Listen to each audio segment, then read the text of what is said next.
In this video, we're going to look at the painful path of alcoholism. Okay, here's a person who has a specific neurotransmitter in the brain, which means they cannot drink safely.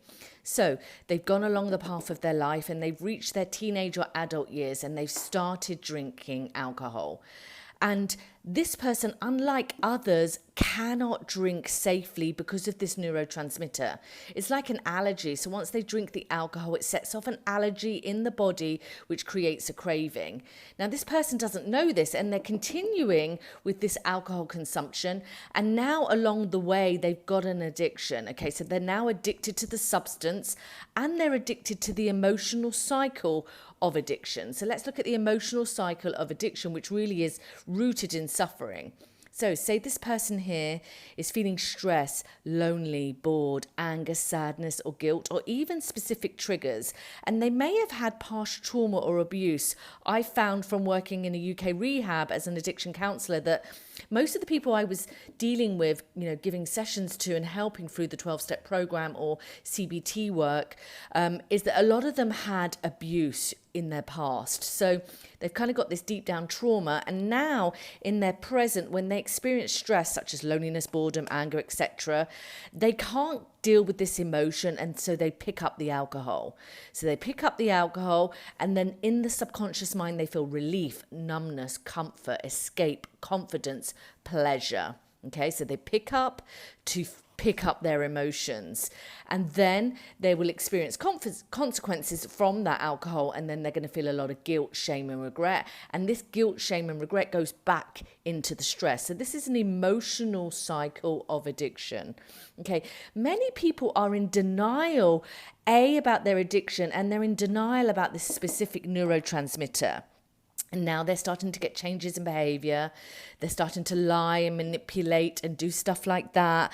And along the path of their life, they're getting massive consequences. Their life is falling apart. And eventually, with alcoholism, a lot of people end up with death. It's a very small percentage that people recover from alcohol addiction. Look at what happened to Matthew Perry last night. I'm so saddened to hear about him dying. So many people end up losing their lives through substance abuse and alcoholism, and it's a massive issue around the world. Okay, so what people can do really regarding alcoholism is you've got to get into recovery. You've got to accept and take responsibility that you cannot drink safely. If you're experiencing consequences in your life, if you're losing jobs, finances, health issues, relationships, if your wife or husband or kids are getting upset, these are your consequences. And what you've got to do is you've got to accept and take responsibility from a non-shame basis. Not having shame and guilt, take responsibility that you just cannot drink safely. You just have a neurotransmitter, a bit like diabetes, really. It's about taking responsibility for the fact that you don't have the relevant brain gene to drink safely.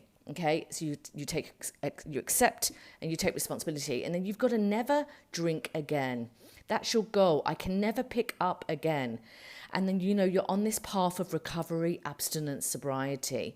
And just know that relapse is a part of that recovery. You will perhaps relapse, okay? And the recovery is about healing your mind that has become kind of addicted to these emotions, addicted to these emotions, addicted to these emotions. Addicted to these kind of changes in behavior. It's about a whole healing of the mind. You've got to find a new way to deal with your emotions, a new way to deal with your stress, your guilt, a new way to get this, not via alcohol. Okay, you can heal your past trauma and abuse that is kind of perhaps upsetting you deep down. This is essential, I really feel. The 12-step program doesn't cover this. This is what I used to do in the rehab. I would go in and help people with the past trauma and abuse and get that out of them, get that deep down sadness, anger, guilt, whatever it is that they're holding on to, release that out. You can do that via somatic experiencing or brain spotting. Heal your self-beliefs that are negatives. A lot of people that suffer with alcoholism or substance abuse, they believe they're not good enough. They believe they're unlovable. They believe they are flawed. They've got a lot of core shame. People that with addiction issues, they have core shame. Heal that core shame. This will help. self-love, learning about boundaries, and then doing daily tools like your inventory, writing down your fears, your resentments, and then letting these go. You know, doing an AA program, going to meetings, getting a sponsor, getting therapists like myself that can help you with addiction counseling, you know. Books, workshops. There's a massive range of tools out there to help you to get recovery, to get abstinent, to get sobriety, to have a whole new life that is not full of these highs and lows and massive consequences. And this, too many people's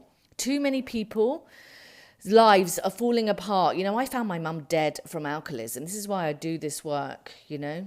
It's a big issue, and if people really could kind of follow what I've said in this video, you know, this could save somebody's life. Hope this video helps you. Take care now.